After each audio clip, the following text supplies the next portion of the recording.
Imaginez, votre pays n'a que 48 heures pour choisir, se soumettre ou risquer la ruine.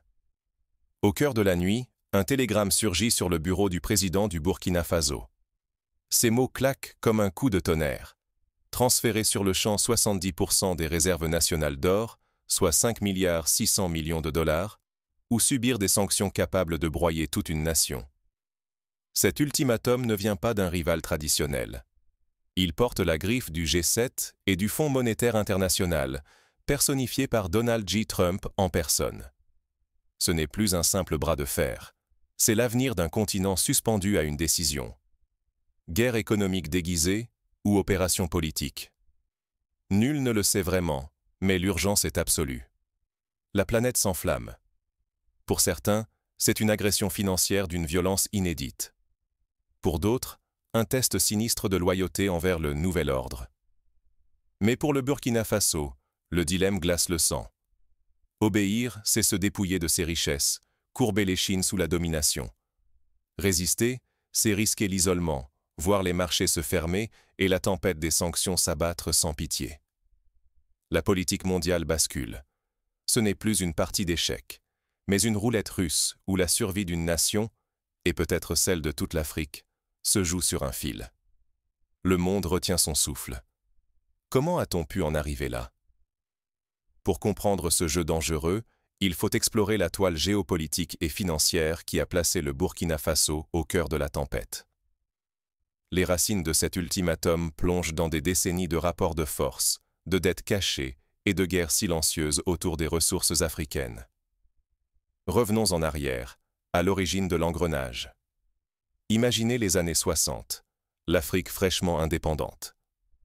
Les drapeaux remplacent ceux des anciennes puissances coloniales, mais sur le plan économique, la mainmise reste invisible. Les accords secrets signés à l'époque, comme ceux dits de coopération monétaire entre la France et ses ex-colonies, ont perpétué un contrôle subtil sur les réserves d'or et de devises. Par exemple, le franc CFA, créé en 1945, obligeait encore jusqu'à récemment 14 pays à déposer la moitié de leurs réserves auprès du Trésor français.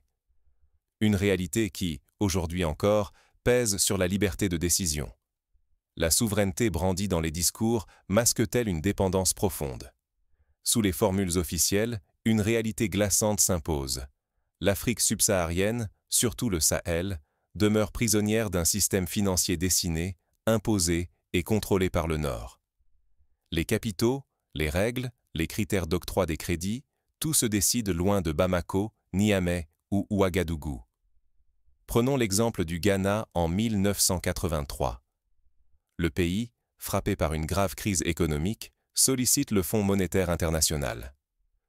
En échange de l'aide, le FMI exige des coupes budgétaires draconiennes, la privatisation des entreprises publiques et la libéralisation de l'économie.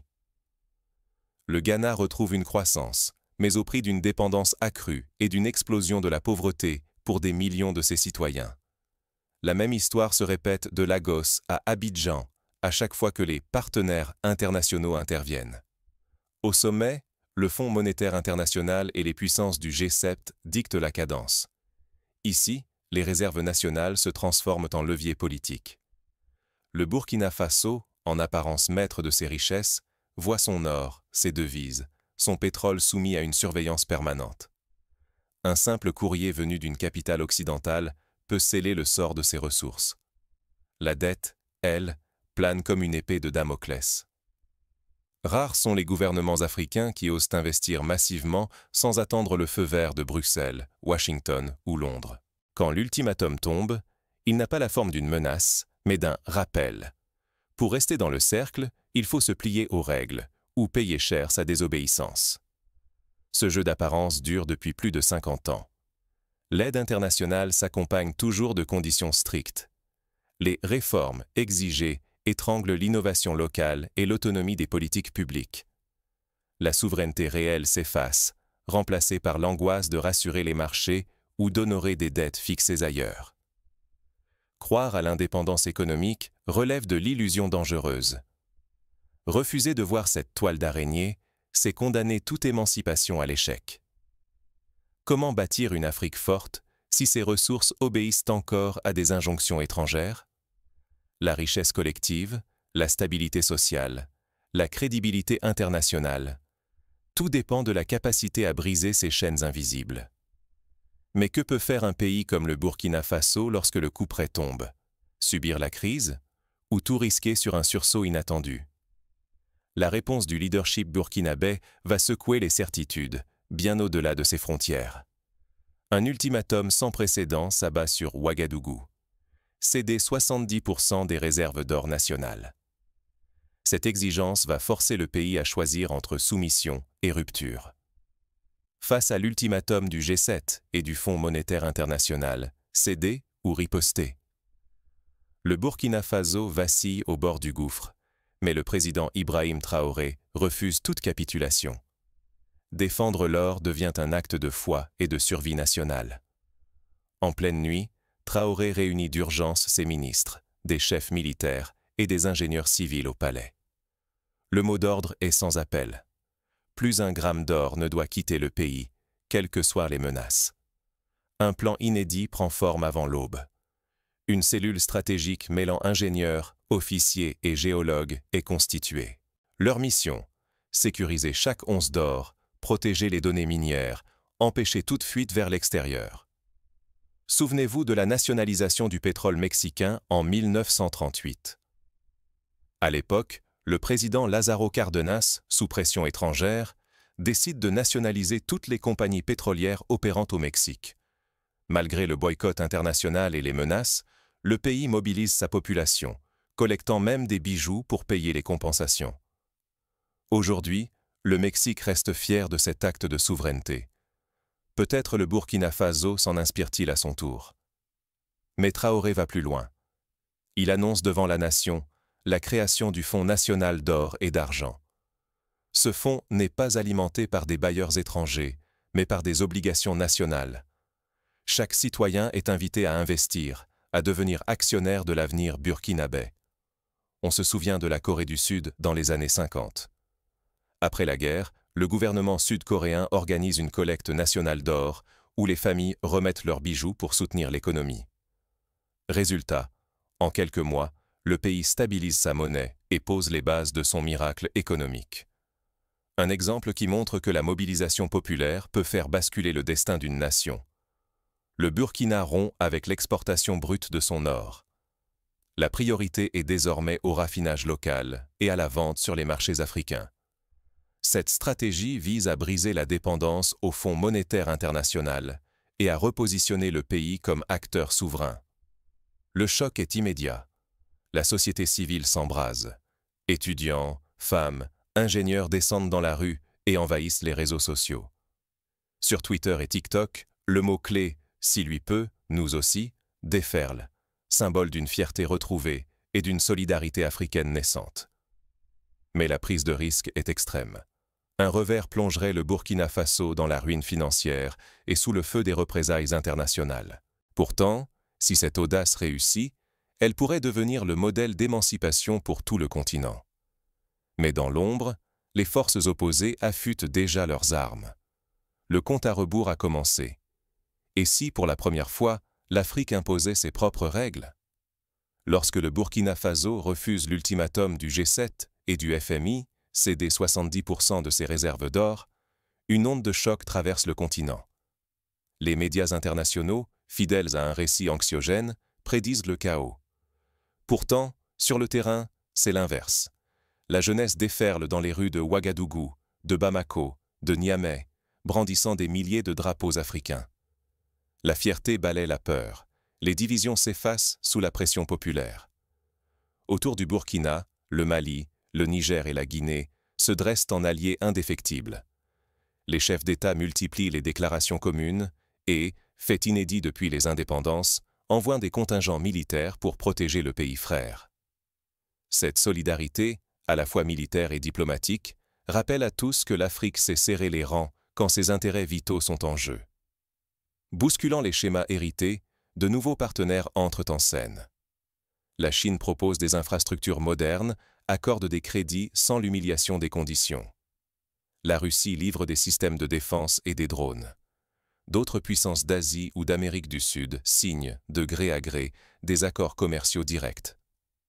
l'ère du monopole occidental sur les ressources africaines vacille. Prenons l'exemple de la création de l'OPEP en 1960. Les pays producteurs de pétrole, longtemps soumis à la dictature des prix imposés par l'Occident, décident de s'unir pour peser sur le marché mondial.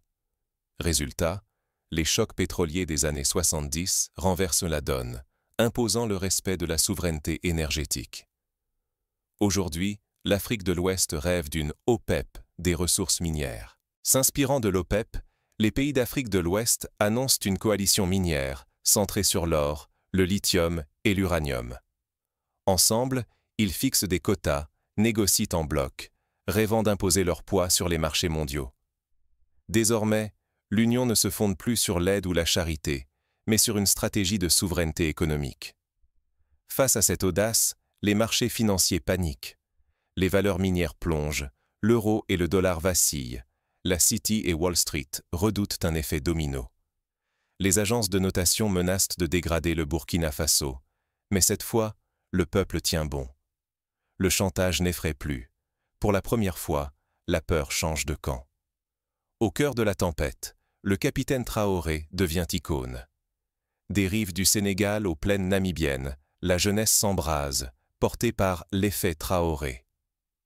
Sur les réseaux sociaux, un mouvement panafricain inouï émerge, réveillant l'estime de soi et la confiance. Et si l'Afrique écrivait enfin sa propre histoire? Pourtant, le pari est colossal. Réussir ouvrirait la voie à une prospérité et une indépendance inédites, non seulement pour le Burkina Faso, mais pour tout le continent. Mais l'échec renforcerait la marginalisation, la dépendance et la certitude que l'Afrique reste silencieuse face au monde. La tension atteint son apogée. Tout repose désormais sur la capacité du pays à résister sans fléchir. À l'horizon, une confrontation décisive se profile entre l'Afrique nouvelle et les forces qui s'accrochent à l'ordre ancien. La souveraineté, conquise ou simplement prêtée? Voilà la question cruciale qui plane sur toute l'Afrique, aujourd'hui plus que jamais. Au Burkina Faso, une nouvelle ère s'ouvre. La loi sur la souveraineté nationale vient d'être adoptée. Désormais, pas un seul gramme d'or ne quitte le territoire sans contrôle africain strict. C'est la fin des exportations incontrôlées, la fin du pillage accepté. Mais ce tournant historique n'est qu'un premier pas. Les contrats avec les multinationales françaises et canadiennes sont rompus. À leur place, des ingénieurs et gestionnaires locaux prennent la relève. Les financements se réorganisent de l'intérieur et la gestion des ressources échappe enfin à la dictature étrangère. Ce choix est audacieux, mais il expose le pays à de nouveaux risques. Chaque avancée vers l'autonomie exige une vigilance extrême. Un piège sournois menace pourtant les émancipés.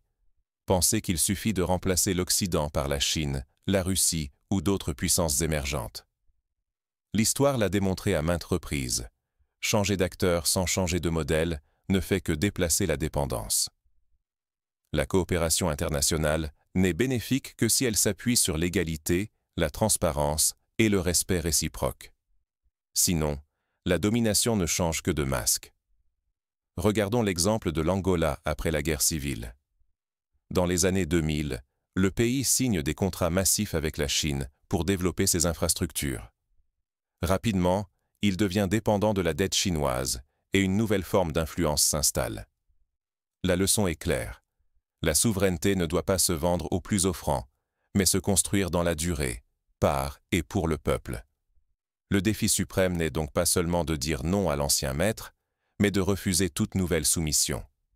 L'indépendance se construit d'abord de l'intérieur, par l'éducation, la rigueur et l'innovation. Former la jeunesse, encourager les inventeurs, maîtriser la technologie, voilà la clé. La jeunesse africaine doit refuser la résignation, exiger des comptes et forger des solutions inédites, sans imitation servile. L'unité entre les nations africaines devient vitale. Seuls, les États restent vulnérables. Unis, ils peuvent transformer ce symbole en modèle durable pour tout le continent.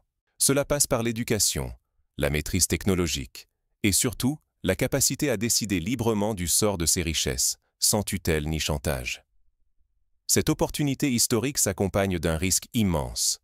Retomber dans le piège de la dépendance ou saisir enfin la chance d'un avenir souverain. Le choix se joue maintenant, entre les mains des dirigeants et des citoyens. Mais derrière cette résistance, une pression grandit. Le G7 et le FMI n'ont pas dit leur dernier mot. Les regards du monde entier se tournent vers le Burkina Faso, guettant la moindre faille. La prochaine révolution ne naîtra pas dans le fracas des armes, mais dans la capacité de dire non. C'est là que tout commence, dans le refus de céder à l'inacceptable, dans la volonté de s'appartenir.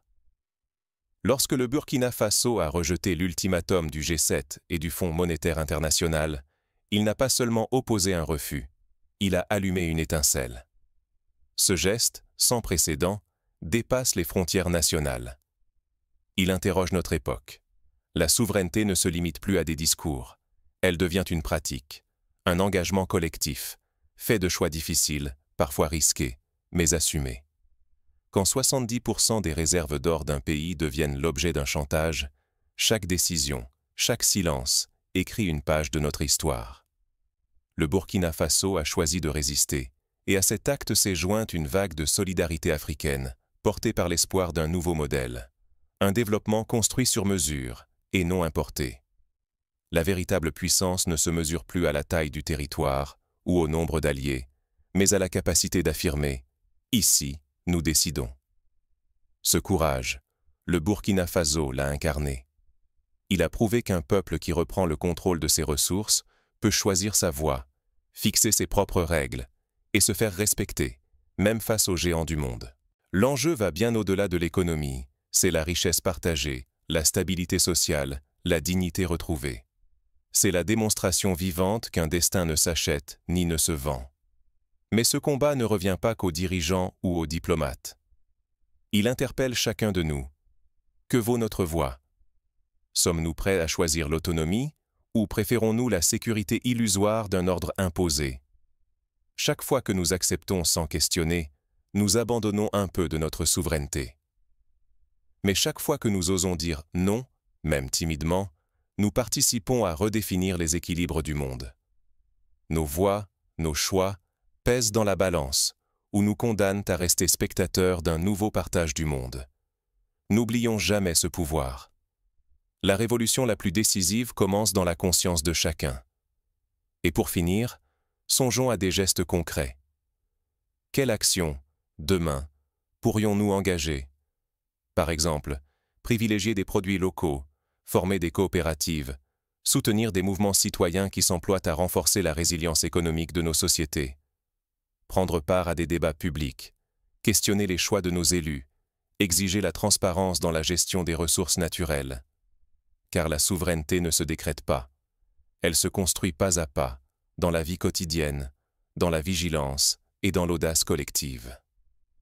Le Burkina Faso, par cet acte historique, rappelle à chacun que l'avenir n'est jamais écrit d'avance, mais qu'il dépend de notre courage à le défendre.